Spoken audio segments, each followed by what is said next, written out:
मैं इस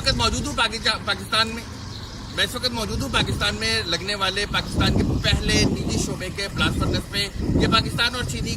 सरमायाकारों ने अपने इश्तराक से कायम किया है। इस पर चीन की कंपनी ने जो है 1 करोड़ 10 लाख डॉलर की सरमायाकारी की और 8 माह में ये ब्लास्ट फर्नेस मुकम्मल हुआ है। इस ब्लास्ट फर्नेस में ये इतना बड़ा नहीं है जिस तरह से ब्लास्ट फर्नेस पाकिस्तान स्टील के हुआ करते थे, मगर ये आयरन ओर से, कोक से और लाइमस्टोन को मिलाकर जो है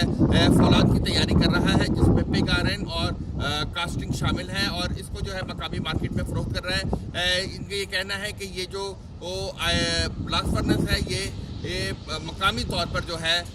जो ज़रूरियात है उनको पूरा करने के साथ साथ जो है जो इम्पोर्टेड मार्केट है उससे भी मुकाबला कर रहा है और पाकिस्तान को एक बेहतरीन ऑप्शन दे रहा है। पाकिस्तानी जो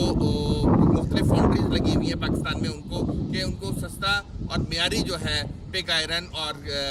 जो है कास्टिंग फराहम की जा रही है। अब इनकी 5000 टन माहाना की कैपेसिटी है जिसको ये इन्हेंस करना चाहते हैं, मगर इस वक्त ये